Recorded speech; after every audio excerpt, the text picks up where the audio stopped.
तो जैसा कि हमने कल बात करा था, डाइजेशन के स्टेप्स में बात करें तो हमारा 5 स्टेप्स में डाइजेशन कंप्लीट होता है। Ingestion, intaking of food, digestion, breakdown of food into smaller particles, then absorption, जो भी डाइजेस्ट करा है आपने उसमें से जो भी इंपॉर्टेंट पार्ट है, जो यूजफुल पार्ट है उसको एब्जॉर्ब करना, एसिमुलेशन, आपने जो एब्जॉर्ब करा है उसमें जो आपके काम आए या उसको यूज करना to get energy, this is assimilation. And finally, what you call as egestion is like when you throw out the unused, undigested part of your food, then you call it as digestion. अभी अगर हम बात करें तो जो components है food के mainly 5 हैं, बट हम उसमें 6 भी ऐड कर सकते हैं। Carbohydrate, lipid, protein, fat, mineral, vitamin और water. Lipid is nothing but fat only, ठीक है। लिपिड और फैट में थोड़ा सा डिफरेंस जरूर है, बट आप उसको फैट भी कह सकते हो, कोई इशू नहीं। बायोमॉलिक्यूल्स आप पढ़े हैं। अब आपके पास वापस से टाइम आया है, क्योंकि ये चैप्टर खत्म होने के बाद 2 दिन क्लास और लगाऊंगा बायोमॉलिक्यूल्स के लिए। आप एक बार बायोमॉलिक्यूल्स को वापस से देख लीजिए, ठीक है। अब क्या है ना? हाँ, एक बार देख लीजिए, उससे फायदा ये होगा कि आपका जो भी क्वेश्चंस है, मतलब जो भी डाउट्स है, अब तक सॉल्व हो जाएगा, क्योंकि अब आप ऑर्गेनिक केमिस्ट्री में थोड़ा थोड़ा जानते हैं। अब आप बॉन्डिंग समझते हैं, अब आप जानते हैं कि इस कार्बन से इस कार्बन में बॉन्ड बना है तो ऐसा होगा। एक बार वो देख लीजिए तो आपको आइडिया मिल जाएगा, ठीक है। फिर भी अगर दिक्कत हो रहा है तो आई विल बी देयर, जैसा मैंने आपसे वादा करा था, वापस पढ़ाऊंगा तो पढ़ाऊंगा। तो ये 5 कंपोनेंट में से विटामिन और मिनरल ये माइक्रो न्यूट्रिएंट है, मतलब लेसर अमाउंट में यूज होता है, जबकि प्रोटीन, फैट या लिपिड या कार्बोहाइड्रेट ये मैक्रो न्यूट्रिएंट है जो लार्जर अमाउंट में चाहिए। मैक्रो जो ज्यादा अमाउंट में चाहिए आपको अपने बॉडी में डेली, ज्यादा कार्बोहाइड्रेट, ज्यादा प्रोटीन, ज्यादा फैट चाहिए, थोड़ा सा मिनरल और थोड़ा सा विटामिन चाहिए, ठीक है।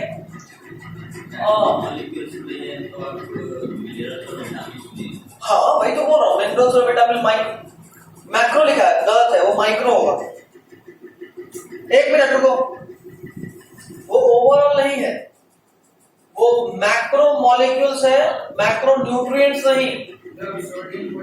ये वो याद आ रहा है, मैक्रो मॉलिक्यूल्स और माइक्रो मॉलिक्यूल्स का बात करते हैं, वो न्यूट्रिएंट वाले चैप्टर में, मिनरल न्यूट्रिशन। कौन नीचे का मैग्नीशियम, सल्फर, और माइक्रो का क्या था? बेफेकू मनमोनी जलकर, याद आया? बी से बोरोन था, बेरिलियम नहीं। बेफेकू आप क्या बोले? नहीं, बी से बेफेकू आयरन और कॉपर, मन मैंगनीज, मो मॉलिब्डेनम, नी निकल, जेडन से जिंक और कल से chlorine, Cl। That's it. Sir notes में क्या लिखा है? स्टार्टिंग में डाइजेशन, अब्जॉर्प्शन और एसिमुलेशन के बगल में, उससे बगल में एमडी लिखा हुआ है। एमडी मतलब मेडिकल में ज्यादा सवाल इन्हीं सब स्टेप से आता है। मेरे नोट्स जब भी आपको मिले उसमें एक कोडिंग है, जो एमडी लिखा हुआ है वो पूछा हुआ सवाल है, वहां से बहुत पूछता है, ठीक है। एमडी कोडिंग है। उसी तरह अगर मेरा फिजिक्स का नोट्स कभी हाथ लगे, वैसे लग देंगे नहीं, लगा लेंगे, उसमें ग्रीन से जो लिखा हुआ है वो इंपॉर्टेंट होता है, ठीक है। क्यों ही नो रिस्क, हम लोग चुरा लिया। अब बात करते हैं डाइजेशन का। डाइजेशन क्या है भाई? तो conversion of complex food into simpler form. आपको मैंने बताया था कि माइक्रो न्यूट्रिएंट्स तो डायरेक्टली अब्जॉर्ब हो जाता है, लेकिन मैक्रो न्यूट्रिएंट्स डायरेक्टली अब्जॉर्ब नहीं हो पाता, और इसके लिए हमें उसे डाइजेस्ट करना पड़ता है। We need to digest it into smaller particles so that we can absorb it, okay. तो एक बार जरा स्टेप्स देखना चाहिए। ह्यूमन में जो डाइजेशन है वो एक्स्ट्रा सेलुलर या इंटर सेलुलर होता है। 2 तरह का डाइजेशन होता है, एक को आप बोलते हो इंट्रा सेलुलर और दूसरा होता है इंटर सेलुलर। इंटर, ठीक है। आप सही का अपना चश्मा देना पड़ेगा।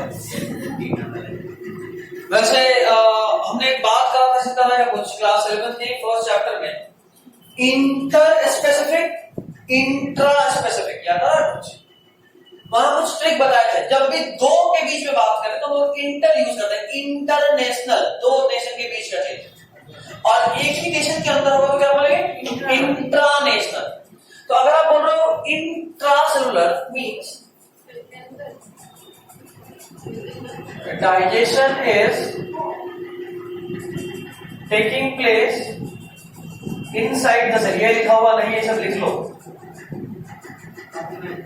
हाँ, या बुक में भी लिख सकते हो, जहां हाँ, ये सब कुछ दो पॉइंट, एक पॉइंट जो लगे कि हमको चूंकि पता था तो हमको लिखने की जरूरत नहीं पड़ा। अगर आपको भी पता तो कोई दिक्कत नहीं, नहीं पता तो लिख लीजिए। व्हाइट नोटिस कहीं भूलेंगे बाद में, मान लो चल रहे थे जो कौवा तुमसे हमला कर दिया सर पे, सिर पे चोट, अब सिर पे चोट लग गया तो भूल सकते हैं, लिख लीजिए। Intracellular digestion taking place inside the cell. Intercellular, अगर दो सेल के बीच में डाइजेशन अगर सेल के बाहर हो रहा हो, digestion taking place outside the cell, ठीक है? जरा सा हम लोग बात करते हैं, इसको फ्री करते हैं, अर्पिता का स्टमक निकालते हैं बाहर, ये देखो अर्पिता का स्टमक, इसमें मांस या सेल कहां पे है? इस वॉल में, इस वॉल में, यहां।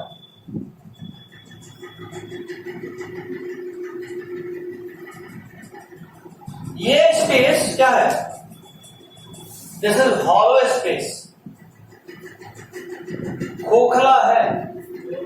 फूड जो आता है यहां से वो इस हॉलो स्पेस में डाइजेस्ट होता है, जितना डाइजेस्ट हुआ वो एब्जॉर्ब हुआ, बाकी आगे बढ़ गया। जैसे अल्कोहल ये सब यहीं पे एब्जॉर्ब होता है। याद रखना, नीट का पूछा हुआ सवाल है, आपको आगे पढ़ाएंगे भी ह्यूमन हेल्थ एंड डिजीज में, कि जब भी ह्यूमन अल्कोहल इंटेक करता है तो अल्कोहल का एब्जॉर्प्शन हमारे स्टमक से होता है। बहुत इंपॉर्टेंट सवाल बनता है नीट का, बहुत इंपॉर्टेंट। अल्कोहल का एब्जॉर्प्शन हमारे स्टमक से होता है, और नॉर्मली एब्जॉर्प्शन कहां होता है? स्मॉल इंटेस्टाइन में। नॉर्मली एब्जॉर्प्शन कहां होता है? Small intestine. वाटर का एब्जॉर्प्शन कहां होता है? Large intestine. अल्कोहल का एब्जॉर्प्शन कहां होता है? स्टमक में। तो देखो, आपका जो फूड डाइजेस्ट हो रहा है वो इस हॉलो स्पेस में हो रहा है, और जो डाइजेस्ट हुआ वो एब्जॉर्ब हुआ, जो अनडाइजेस्टेड था वो आगे बढ़ा, फिर स्मॉल इंटेस्टाइन में वहां एब्जॉर्ब डाइजेशन हुआ, जो हो गया वो एब्जॉर्ब हुआ, जो नहीं हुआ लार्ज इंटेस्टाइन में गया, वहां पे फिर से वाटर एब्जॉर्ब हुआ, जो बचा वो रेक्टम होते हुए एनस से बाहर आ जाएगा। समझे बात? तो ये है इंटरसेलुलर, क्योंकि यहाँ पे सेल के अंदर देखो, ऐसा नहीं कि फूड जो आप खाए वो सारा सेल एब्जॉर्ब करा और वहां डाइजेशन हुआ, नहीं, डाइजेशन सेल के बाहर हुआ है, बाहर हुआ है। ये है सेल, यहाँ है सेल, ये तो खोखला जगह है, यहाँ हुआ। जैसे मान लो अगर हम बात करें रूम, बाहर से तो रूम पूरा क्यूबिकल दिख रहा है, लेकिन अंदर में ईटा कहाँ है? सिर्फ दीवार में, बीच का तो स्पेस खोखला है। तो डाइजेशन यहाँ हो रहा है, जो डाइजेस्ट हुआ उस दीवार में एब्जॉर्ब हुआ, बाकी पार्ट आगे चला गया। समझे? तो डाइजेशन सेल के अंदर नहीं हो रहा, वो कहां हो रहा है? खोखले स्पेस में, हॉलो स्पेस में। And that is why human में डाइजेशन कैसा होता है?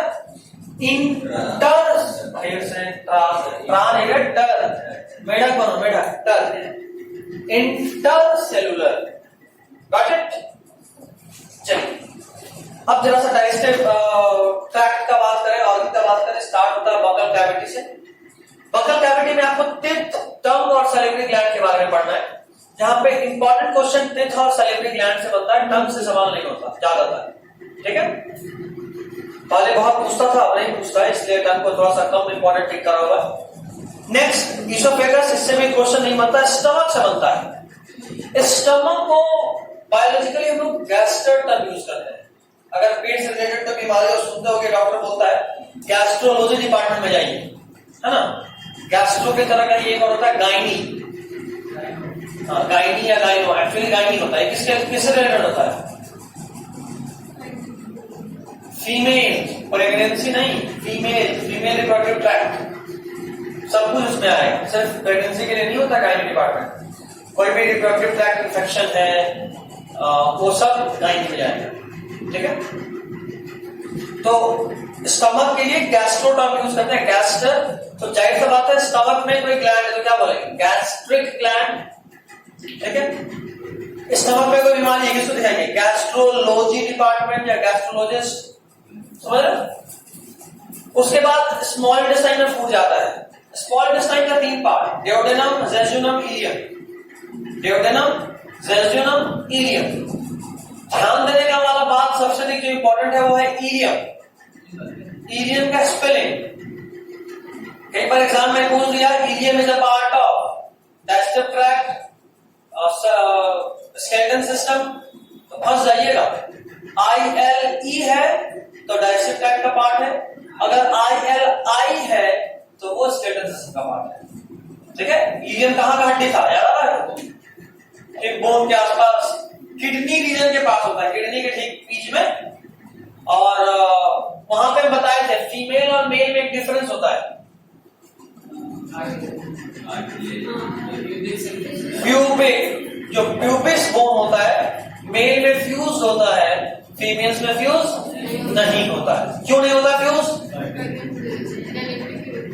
डिलीवरी की वजह से, डिलीवरी के लिए, हाँ डिलीवरी के लिए, क्योंकि वो डिलीवर भी करना है, तो अगर वो गैप नहीं रहेगा तो बच्चा बाहर नहीं आ सकता है। ठीक है। और एक्चुअली बच्चा बाहर आ नहीं सकता का बात नहीं है, उसको फैलना पड़ता है। प्यूबिक सिम्फिसिस सॉफ्ट होता है, वेजाइना एक्सपैंड करता, स्ट्रेच करता है और वहां से बच्चा बाहर आ रहा होता है।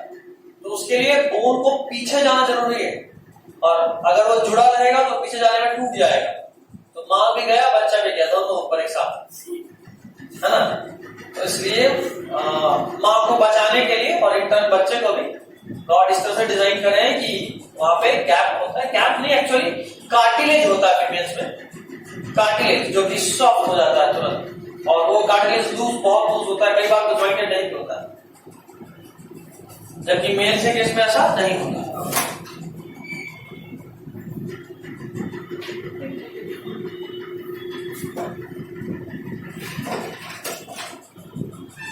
अबे तो नहीं डलाई, बन गया, अभी जाके बना ले। ठीक है।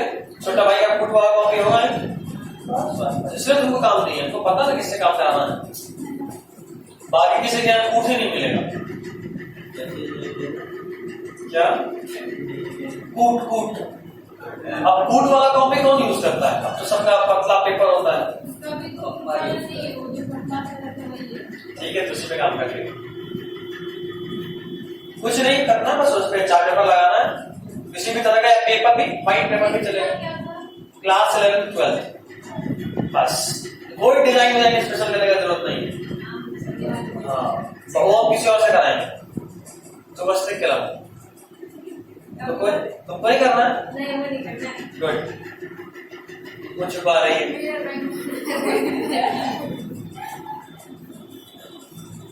साजन में बनवाते हैं, किडनी बना के आना साजन,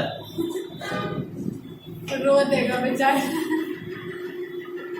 ठीक है, तो फरहान बनाएगा, हार्ट बना के लाएगा फरहान। वो NCERT वाला हार्ट, मेरा वाला हार्ट नहीं जो हम बना के बढ़ाए थे। इतना बढ़िया से सर आप बनाते सर, बॉडी बिल्डर हार्ट बना के लाएगा।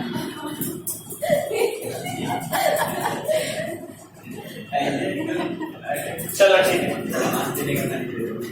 तो डेओडेनम, इलियम, डेओडेनम, जेजुनम और इलियम, ये तीनों स्मॉल इंटेस्टाइन का पार्ट है। डेओडेनम में एक स्पेशल ग्लैंड है, बर्नर्स ग्लैंड, इंटेस्टाइनल जूस यहीं से आता है। ठीक है, नाम सुने होंगे आप लोग। और लीवर से आने वाला बाइल जूस और पैनक्रियाज से आने वाला पैनक्रेटिक जूस, ये दोनों में रिलीज कहां होता है? डेओडेनम में। स्मॉल इंटेस्टाइन का पहला पार्ट डेओडेनम, इसमें अपना ग्लैंड के लिए बर्नर ग्लैंड जो इंटेस्टाइनल जूस सीक्रेट करेगा, लीवर से बाइल जूस इसी में आएगा, और पैनक्रियाज से पैनक्रेटिक जूस भी इसी में आएगा। उसके बाद चलेंगे जेजुनम में, खाक कुछ नहीं होना, फिर आएंगे इलियम में, यहाँ पे क्रिप्स ऑफ लिवर कुछ नहीं दिख रहा है, क्रिप्स ऑफ लिवर कुछ नहीं, LILEPERKUHN मिला।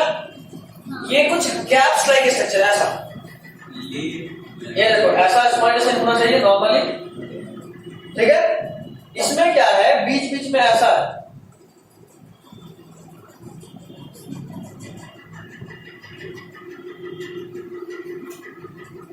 ये फिंगर लाइक प्रोजेक्शन नहीं है, ये बाहर की तरफ नहीं, वॉल मोटा होता है, ऐसा बात देखो ना, ये वॉल मोटा है ना, तो इसी में ऐसे ऐसे गड्ढा, फिंगर लाइक प्रोजेक्शन नहीं है। क्यों का बात करेंगे? नहीं, अटैच कुछ नहीं, बाकी सब जो ये खोखला थोड़ा ना, यहाँ पे मांस भरा हुआ है, अटैचमेंट की जरूरत नहीं है इसको। ये गैप्स है ताकि सरफेस एरिया बढ़ाया जा सके, जैसे विली से भी सरफेस एरिया बढ़ता है उस तरह गैप से भी सरफेस एरिया बढ़ता है, ठीक है। तो ये सरफेस एरिया बढ़ाने का एक टेक्निक है। आगे बात करें तो लार्ज इंटेस्टाइन में पहुंचे, सीकम, कोलोन, रेक्टम। कोलोन बहुत बड़ा स्ट्रक्चर है, कोलोन वापस से 3 पार्ट में सब डिवाइडेड है। असेंडिंग कोलोन, देखो इधर, असेंडिंग कोलोन, ट्रांसवर्स कोलोन और डिसेंडिंग कोलोन। ऐसे देखो, इधर देखो, लिखा नहीं है।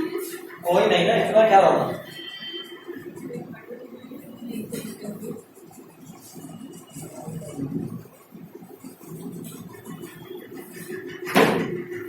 इस पार्ट में जुड़ा है स्मॉल इंटेस्टाइन, इतना दूर होता है सेकम, उसके बाद यहां से लेके ये पूरा कोलोन है। तो पहले असेंडिंग कोलोन, फिर ट्रांसवर्स कोलोन, फिर डिसेंडिंग कोलोन। ये है रेक्टम और ये है एनस। ये तो सब ई अमाउंट अस्थमा फूड पाइप कोई भी बता देगा, 6वीं क्लास वाला, 6 से पढ़ना चालू हो जाता है ना। जब बता रहे थे तो मुंडी नीचे था, देखे थे। सिकम ये पूरा कोलोन है, ये असेंडिंग कोलोन, ये ट्रांसवर्स कोलोन और ये डिसेंडिंग कोलोन, ठीक है।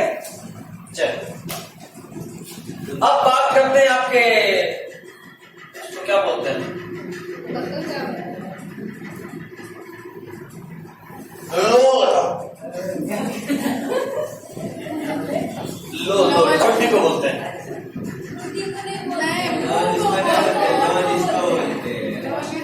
सही बात है, तो चलो एकदम लोग नहीं बात करते हैं, ऐसे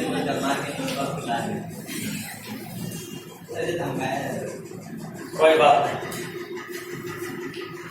तो बगल कैविटी का बात करें तो इसमें 3 लोगों का हम लोग बात करेंगे, टिप, टंग और सैलिवरी ग्लैंड्स। बात करें सबसे पहले अपने बगल कैविटी का, उस खोखले जगह का जहां पे आप खाना डालते हो, ठीक है।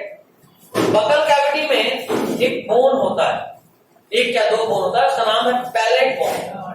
क्या कर रहा है?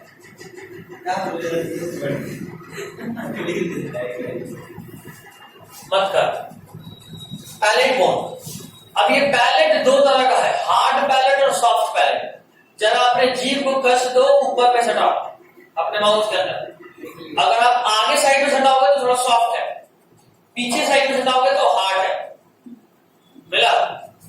आगे वाले पार्ट को सॉफ्ट पैलेट बोलते हैं, पीछे वाले पार्ट को हार्ड पैलेट बोलते हैं। आगे हार्ड लग रहा है, पीछे सॉफ्ट लग रहा है। देखो यहां माउथ मत जाओ, उधर दूसरा रीजन, यहां देखो बीच में।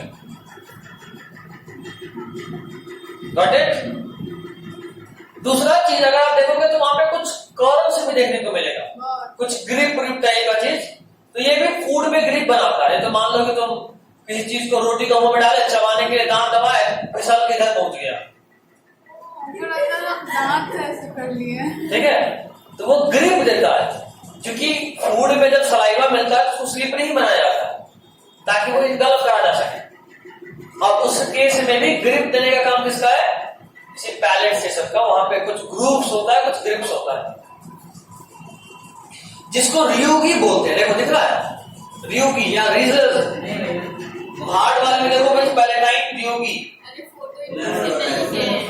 यही बात बोल रहे हैं, नहीं है सेकंड पेज आप इन्हीं की गलती है। सेकंड पेज क्यों नहीं भेजे? सच्ची आप ही दिए अबे बोल ये थी और अभी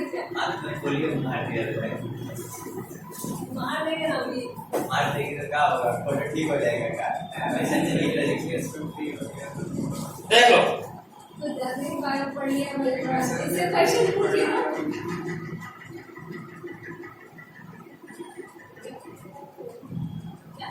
पता नहीं मेरे को दिख रहा है कि साफ लिखा हुआ है।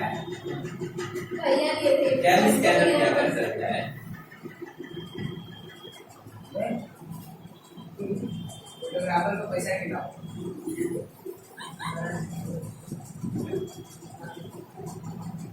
ठीक है, आगे सॉफ्ट पैलेट को अगर आप देखोगे,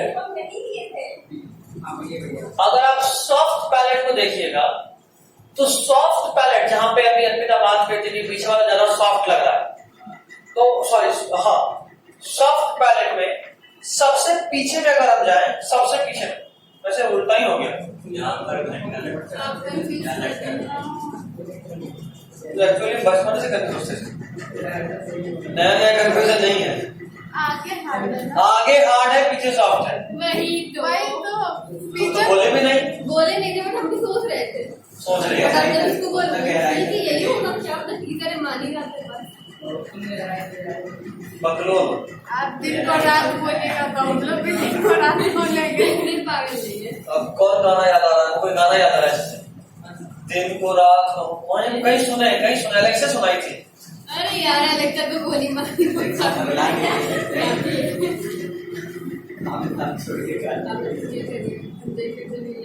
हाँ याद आ गया। इस गाने का जो स्टार्टिंग है वो है, जो तुमको हो पसंद वही बात कहेंगे, तुम दिन को अगर रात कहो तो रात कहेंगे। क्या बात है, थैंक यू। अब से इस गाने का 50 रुपया चार्ज एक्स्ट्रा। अब ताली बजाए थे, चार्ज कम देगा। उसको मिला के पिज्जा मंगवा दीजिएगा। मतलब गजब है ये तो, पेमेंट है बस, उसे खर्चा कहाँ का करवाना है। पूरा पैसा वसूल होगा। आपकी कैटेगरी की है। हाँ ये बात तो सही बोली, ये सीख गई है। हम तो सोच रहे हैं इस पे कुछ एक्स्ट्रा चार्जेस भी लगाएं। हो गया बस। Life skills charge, life skill सीख रही है हमसे। ये मुफ्त का ज्ञान है, इसका कोई पैसा नहीं मिलेगा। ये मुफ्त का ज्ञान था, ठीक। लेकिन ये बात तो सच है, तुम बिना हमसे मिलने से पहले शरीफ लग रही थी हम तो। आपको लग रहा था, ये नहीं अलग बात है। हो सकता है लेकिन इतनी भी नहीं होगी जितना अभी बुद्धि लगा रहे हैं। वर्ड्स का यही है, जो दिखता है वो होता नहीं। इतना बुद्धि लगाती थी जितना अभी लगाती है। हर बात में गलत है तेरी। मैं नहीं लगाती हूँ। हाँ, अभी थोड़ा नेक्स्ट लेवल हो जाता है, चलो कुछ तो फायदा है। और क्या बोलेंगे हम? जाहिर सा बात है, हम क्रेडिट लेने के लिए ही बोल रहे थे, देने वाले थोड़ा ना थे। चलो आगे में हार्ड, पीछे में सॉफ्ट। सॉफ्ट पैलेट के अंत में एक यू हुआ है, देखो UVULA, यूव्यूला, हाँ जो लटकता है। घंटा घंटा रहे तो भाई यही रहो। तो वो हाथ से पकड़ाता है। तुमको पकड़ना क्यों है ये बताओ। ऐसे मेरा एक बार देखे तो पकड़ आज भी काटना तुम्हारा ऑर्डर, ऑडी का पकड़े थे। बाप रे, पट्टी बांध के लाएंगे।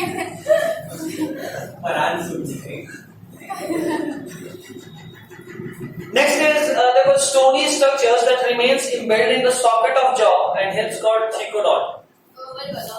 हाँ जो आपको बताया कि हमारा जो बोन है, जहां कल क्लास में अंत करे थे, हमारा जो बोन है उसके लिए हमारे जॉ में सॉकेट है, और उस सॉकेट की वजह से हमारा जो बोन का टाइप उसको क्या बोलते हैं, थीकोडॉन। एक थीकोडॉन। एक और पॉइंट ये ध्यान रखना है कि ये जो सॉकेट बन रहा है, इस सॉकेट का नाम एल्वियोलस है। और ये वापस कल हो जाएगी, और एल्वियोलस हम लोग पढ़े। हाँ वैसा ही वो प्लूरल है लंग्स में, तो वही है भाई साहब, ये मतलब वही नाम वही है, नाम तो अलग है, बिल्कुल चीज अलग है। तो ये सब चीज हम मान जो करना दिमाग में रखियो। ये पूछा एल्वियोली कहाँ पे, ऑप्शन रहा जॉ बोन में, ऑप्शन रहा लंग्स में, ऑप्शन रहा बोथ हैंड भी। स्टार्ट होना और खत्म होना में बहुत फर्क होता है, देखो इधर। ठीक है चलिए कल हम लोग 4 घंटा यहाँ मिलेंगे सुबह सुबह, 4 घंटा ओनली। हाँ, 2 फिजिक्स, बट 11 2 बायो, 11th भी 12th भी। सुबह 6 बजे खुल गया। कल 8 बजे, नहीं 8 ज्यादा हो गया, 9 बजे सुबह से आपका क्लास रहेगा। अरे 5 बजे सुबह क्लास लगा भी दिया। सड़क अरे उठ जाइए ना, क्या आ जाएगा आपका।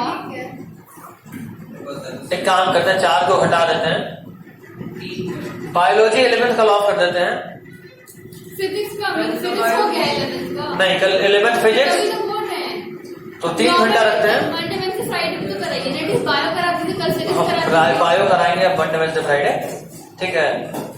सर फिजिक्स कराइए ना, सॉरी बायो कराइए, कल फिजिक्स हाँ, कराइए। कल फिजिक्स करा देते हैं। हाँ। तो कल एक काम करते हैं, सुनो, कल हम लोग 1.5 घंटा 11th का फिजिक्स पढ़ेंगे, 1 घंटा 12 फिजिक्स 12 बायो, मतलब 3.5 घंटे में कहानी खत्म। हम लोग 9 बजे मिलेंगे, 3:12 12:30 तक आपको छुट्टी कर देंगे। 11th फिजिक्स सबसे तेजी में पढ़ेंगे। क्या? हाँ, सिर्फ वही लास्ट 1.5 घंटे में खत्म नहीं करेंगे, 1 आध संडे और चलेगा। अब हम पता करेंगे और दिन छुट्टी किस दिन है, जिस दिन इसको छुट्टी रहेगा उस दिन में सुबह में क्लास लगेगा। दूसरा बात, इंपॉर्टेंट बात, बायोलॉजी कल भर या मे बी नेक्स्ट वीक भर 12th वाला पार्ट, मतलब 12th का बायोलॉजी 12th का फिजिक्स कल या नेक्स्ट वीक तक में भी थोड़ा स्लो रहेगा, उसके बाद पूरा स्पीड पकड़ लेगा। तब तक में 11th खत्म हो जाएगा। अगले 3-4 दिन में हम 10th का क्लास कोर्स खत्म कर देंगे, तो उधर से फ्री हो जाएंगे, तब आपके ऊपर हाथ धो के पड़ेंगे।